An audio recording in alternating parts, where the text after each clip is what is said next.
This is A New Angle, a show about cool people doing awesome things in and around Montana. I'm your host, Justin Angle. This show is supported by First Security Bank, Blackfoot Communications, and the University of Montana College of Business. Hey folks, welcome back, and thanks for tuning in. Today we bring you part 2 of my conversation with Jeff Shapiro, a professional adventure athlete whose many pursuits include climbing, hang gliding, paragliding, and wingsuit base jumping. Everything is good if you look at it from the right angle because it leads to personal growth. And life is that. It's not good or bad or hard or easy. It's just life, you know? We discuss risk, uncertainty, the seasons of life, and many other matters of consequence. And let's talk a little bit more about the notion of risk and consequence. You know, you don't have to be jumping off of a cliff to be engaged in something with consequence. You know, you are a parent, you are a spouse. Like there are moments with your partner or people you have deep relationships with that are moments of consequence. Like this is real. I need to be present. I need to say the right things. I need to listen with intention. All of these sorts of things. So there are interpersonal dynamics that are similarly of consequence. How do you think about those moments? What lessons have you learned from your experiences with human flight that transfer over to your interactions with people and relationships?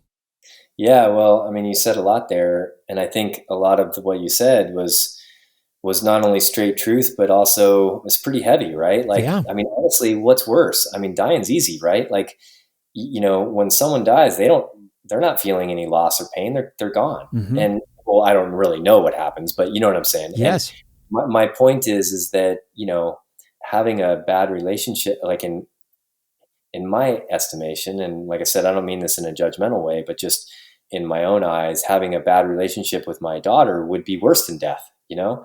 And so there is risk in relationships. There is risk in every aspect of life. And that risk is no more or less than, you know, the risk of death. I think risk and consequence is something to be considered in all aspects of life. And I know that for me, what it boils down to is what we were talking about before, really judging what matters and what doesn't, you know, as an example, in relation with my daughter again, you know, it's not what I can do for her. It's what I teach her to do for her, for herself. And so when she asks me a question, I try and be a guide, but I can't control her. I'm not in control of her. I'm just a resource for her that loves her a ton, right? And so, you know, I risk her making a mistake that has consequence by not doing it for her. Sure. But in the end, doing it for her does her no favors, right? So I don't know. I've tried as hard as I can to learn as much as I can about what matters and what doesn't. And also, I think trying to figure out solutions through encouragement and empowerment as opposed to judgment, that's also come from the passions in my life or obsessions regardless, because I know what feels good and what doesn't when I was a student of those things. And I would, you know, I try and have a beginner's mind every day. So I'm still a student of all of those things. But in the same sense, I think when people view risk, they view risk as this like danger to self thing, but risk is everywhere. And I think that the only way we can grow, or at least the fastest way and the most healthy way to grow, is to risk. When you risk, you learn a lot. And sometimes those lessons can be kind of hard. And sometimes, you know, like the saying goes, depth comes from darkness, you know, sometimes those hard times will turn on the light in a way that makes the rest of your life a lot more meaningful. You know, I don't know if that answers your question. But. Absolutely. And it makes me think like all of these kind of themes, they roll together. And one thing that I'd be curious to get your take on is, you know, this notion of uncertainty. Any activity with risks involves a ton of uncertainty, varying degrees of consequence. When you approach a jump or any consequential activity, you have to have I would assume you have to have an expectation of success. I'm not going to take this next step unless I I've done all the things I need to do to prepare, and I expect to be successful. Yet at the same time, you are engaging in something with a high amount of inherent uncertainty in it. How do you kind of balance your expectation of success versus the uncertainty of what you're engaging in? Yeah, that's an interesting one. It's definitely one that I've thought about a lot, and it's interesting that you brought it up. This is like this argument between the two sides, right? Yeah. For me, I say things, or whatever, preach things in my own head about always making, when it comes to risk, at least, always making decisions based on logic and not emotion. I should jump and I want to jump are two different things, right? And doing, like, as an example, doing a wingsuit base jump because I want to, well, that's not a good enough reason. I Yeah. mean, sometimes no matter what I want, it's just not right. Whereas I should or shouldn't has to do with, my level of experience or the limitations that are involved, the conditions, whatever. And trying to make those decisions based upon logic means that I'm trying to give myself the most confident chance to be successful in an activity where, as we spoke of, there's not a whole lot of room for error, and the error means loss of life, or definitely, a life changing injury, if not life ending. You better be sure, right? Okay, but on the flip side of that, you can't be sure of anything ever, right? Never. Like, perfect and secure, these are words that, like, mean nothing. They just made up, right? And so you can never be sure. And that, if I was truthful, that's part of the fun, Yeah. Has to be. exactly. And so, the best adventures are the ones that you don't know what's going to happen. Adventures of real and true uncertainty are so rare in our world. And I've said this before, it's also where the magic is. Joseph Campbell says, in the hero's journey, like, the best adventures are these adventures where you don't know what's around the next corner, but you're probably ready for it. Yes. And doing things that you didn't know that you can do, and overcoming situations where, you have no idea what the outcome might be, are these, like, true big step growth moments. And also they show you in stark form what you're made of. And again, it's hard to be upset about traffic when, you're sitting on a ledge at 20,000 feet laughing with your climbing partner about whether or not that storm is going to be as gnarly as you think it's going to be. And I just, when things are put into perspective on that level, I always just find that I end up seeing the world in a way where I pay attention to what I have instead of what I don't have. Sure. To me, that, like, humility, gratitude thing, like, those, they truly are the ingredients for the best meal. Like, my life is definitely better when I think about how lucky I am, is, whatever. It's not just a cliche statement. Like, that's something that I focus on every day. It's like, wow, I am so lucky to be here with the people that I get to share time with, and to experience the things that I get to experience, even if they're bad, right? It's like that whole stoic thing. Everything is good if you look at it from the right angle, because it leads to personal growth. And life is that. It's not good or bad or hard or easy. It's just life. And so as you have gotten older, your life generally for folks as they age gets a little bit more complicated. We acquire things like families and homes and responsibilities and just complexity and more to lose in a way. And you've lost many friends in the mountains. How has your approach to these activities changed as you've become a father, as you've had more responsibilities in your life? And how have you managed choices around those responsibilities? Well, it's funny, like, losing friends, it's a subject that I've talked about a lot. And it's hard to even, like, I've kind of graduated to this point where there's not much of a loss. Yeah. I definitely celebrate the fact that I got to share time with these amazing humans and be influenced in such a positive way Yeah. that I wouldn't be who I am today without their influence. And in that way, they kind of live forever, not through me or through anybody else per se, but just that, they're still here in that way. And then also, loss is kind of a funny term, but I actually just heard an interview with this guy, Arthur Brooks. Do you know who Arthur Yeah. Brooks is? Yeah. Happiness Yes. scholar, Harvard Business School professor. Exactly, exactly. Guy started out as a French horn player, and then ended up working or starting a think tank in DC, and now he is a professor at Harvard and teaches happiness basically. Mm-hmm. And his point, I think, and one that I've adopted is that if life is an investment, which it is, then the only currency that matters is love. Yes. And it's taken a long time for me to get there because experience mattered so much and adventure mattered so much, and following my dreams and goals, and even graduating through being goal driven and into process driven, it was still about all of these other things. But now at this stage, I mean, I'm 47. I still enjoy doing all those things. I still surf every day. I still love to fly. I flew already this afternoon. I still love adventure and still have some cool adventures in mind. But I definitely have gotten to a point in my life now where I do feel that. I feel like, at one time the fallback, if everything else failed, there was like a savings account, right? Or whatever, a place to live or whatever you might think. The fallback is love, and if you have that in your life, whether it's with your kids or your partner or friends or, whatever, if you have that, a love for nature, whatever, then that's the fallback. Everything else can go away. And really, if you think about it, like Arthur Brooks says, the rest of it's just fluff. Yeah. It's just fluff. It doesn't matter.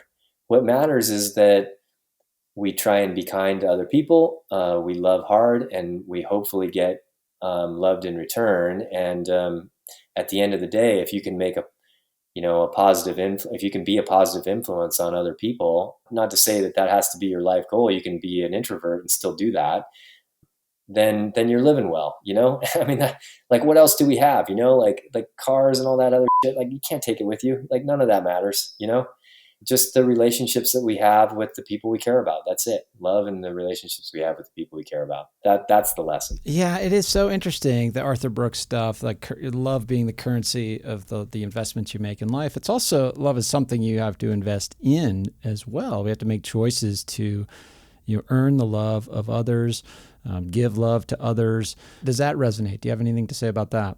For sure. I mean, what you put into the universe, you get tenfold. That Sure. cliche term is so true. I mean, especially if you do it without expectation, right? Like, if you give without expecting anything in return, with no expectations, then it's been my experience, at least, that you get it back 100 times over. And I'm not talking about the same thing or whatever. It's just, sometimes it's just a feeling of being proud that you helped somebody. Sometimes it's very tangible, like, you do something nice for somebody, and the next day, like, the most amazing thing ever falls into your lap somehow. I don't know how that all works. I just know that if I genuinely try and be kind and giving and encourage and empower instead of judge, then my life just seems to, like, be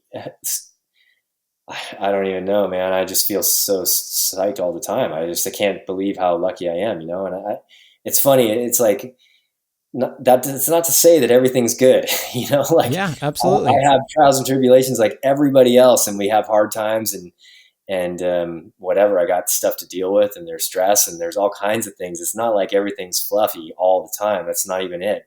But again, the only thing I can control is the way that I react to things, right? So if something terrible happens, it's terrible when you choose it to be terrible, and emotions are emotions. You're going to feel what you feel. They're not right or wrong. They just are. But you do get to choose how to behave, and so, like, figuring again what you have as opposed to what you don't have, and trying to move in a direction of solution instead of pointing a finger and blaming, and moving towards kindness and love as opposed to being hung up on being bitter about what someone, you perceived someone's done to you, or whatever that might be.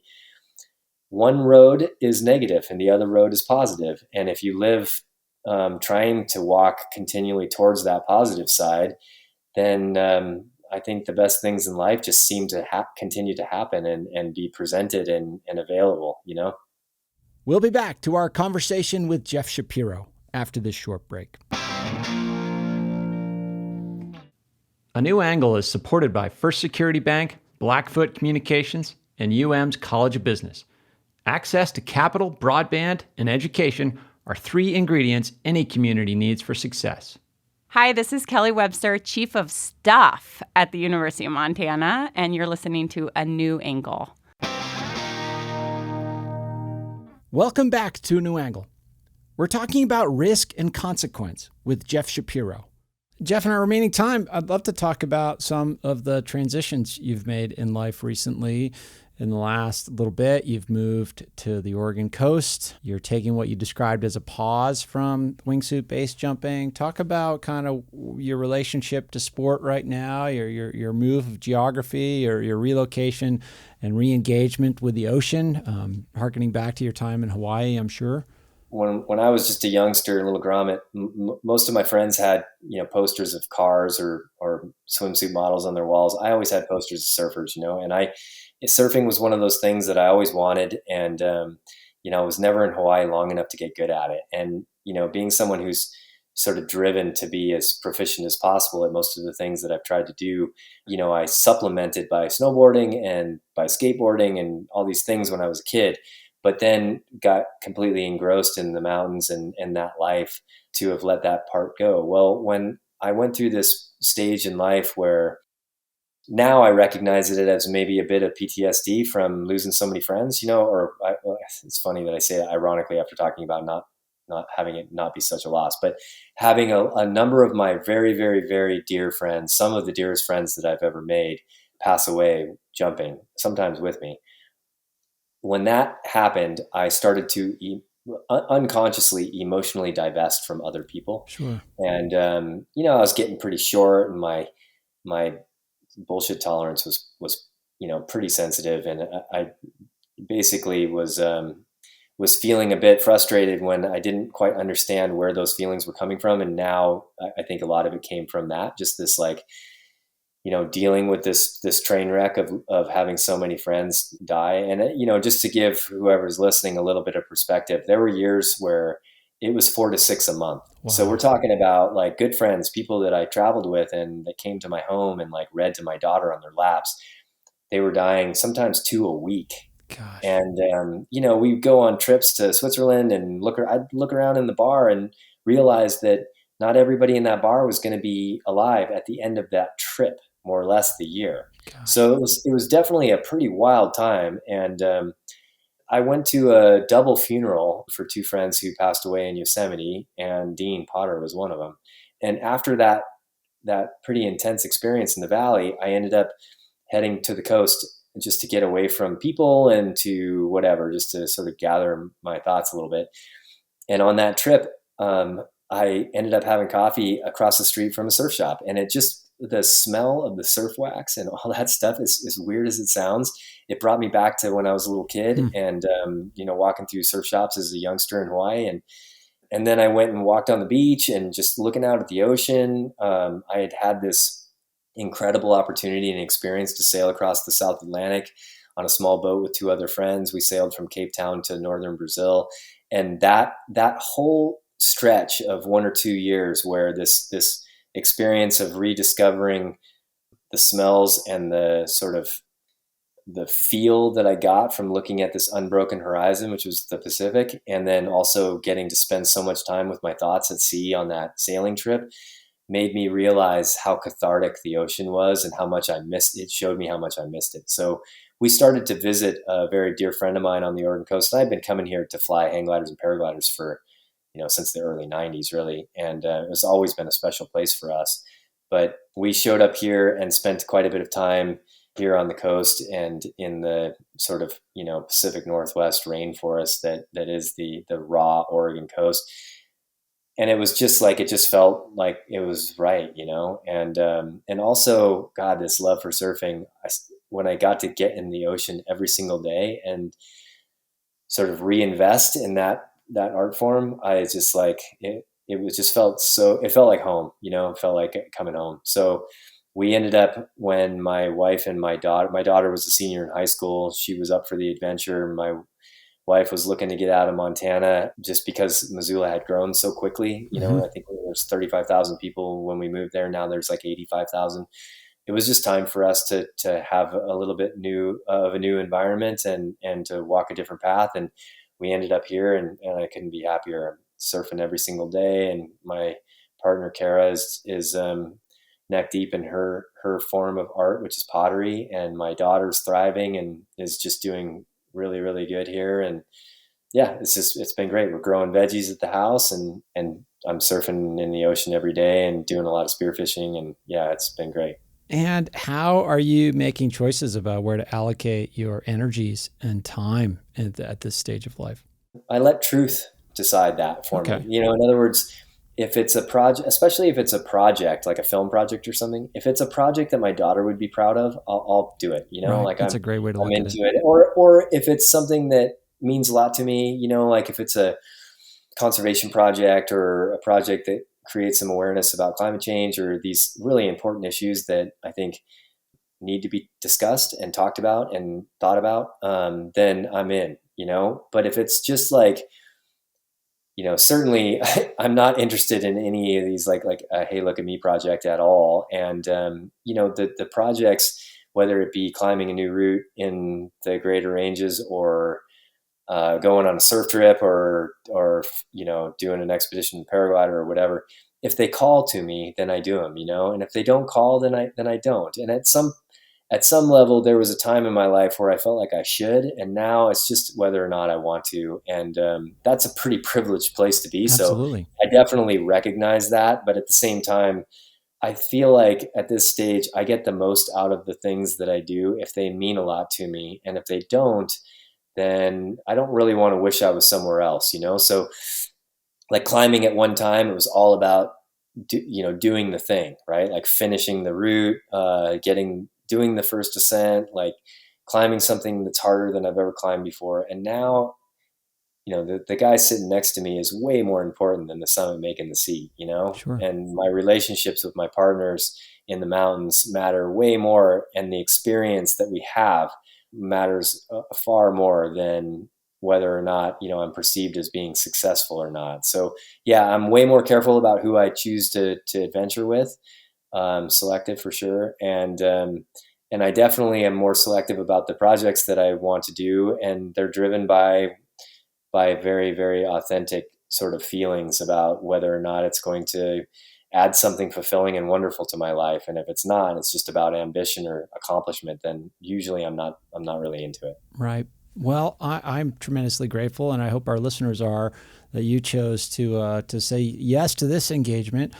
One of the real reasons I wanted to bring you to our listenership, Jeff, was, you know, how you've made these decisions about life and consequence. And as we close, last question would be, you know, if some of the themes that we touched on today, you know, speak to a listener, how would you advise them to kind of learn more about these things, to, you know, your approach to life? You know, you mentioned Arthur Brooks, you've touched on some Stoic philosophy. What resources would you point people towards to learn more about these topics? It's so funny. I mean, being fairly driven, and I'm sure that a lot of the people listening are curious about, you know, life in their own unique ways and will be driven towards discovery that way. I've always found that whatever is like authentically interesting to you, you will do well at or learn at. You know, like as an example, in school, I did poorly in subjects that I didn't care about. Sure. And as soon as I cared a lot about what it was that I was doing, I was straight A's, you know, and I think that's applicable to the rest of life. So definitely the things that interest you are going to be the things that you care enough to really have the level of curiosity that's required to learn as much and to explore as much as you need to either become proficient or to learn more about and potentially drive you in a direction that you didn't even know that you were going to go. You know, it's like, that's the beauty of being process driven as opposed to goal driven. Is goals are good. It's great to have a goal, but be open to the idea that once you start walking towards that goal, there might be opportunities to learn things that you have no idea even exist, unless you walked that direction in the first place. You know, I think that for us in this day and age, you know,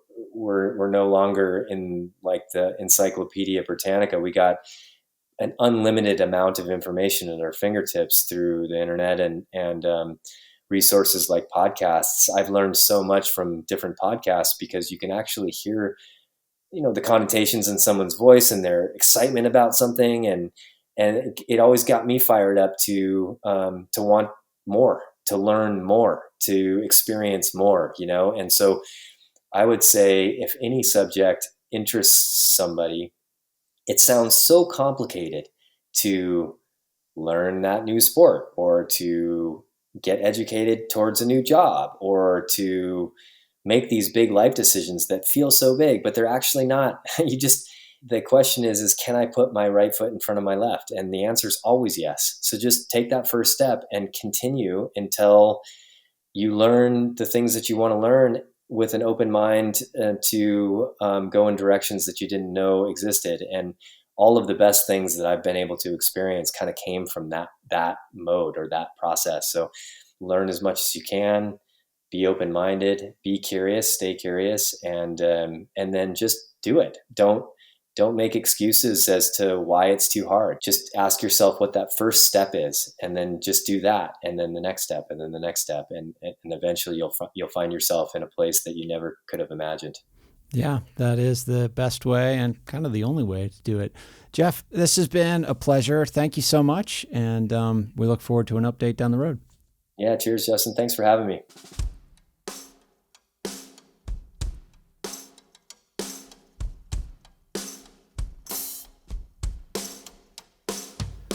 Thanks for listening to A New Angle. We really appreciate it. And we're coming to you from Studio 49, a generous gift from UM alums Michelle and Lauren Hansen. A New Angle is presented by First Security Bank, Blackfoot Communications, and the University of Montana College of Business, with additional support from Consolidated Electrical Distributors, Drum Coffee, and Montana Public Radio. Keely Larson is our producer. VTO, Jeff Ament, and John Wicks made our music. Editing by Nick Mott, social media by AJ Williams, and Jeff Neese is our master of all things sound. Thanks a lot, and see you next time.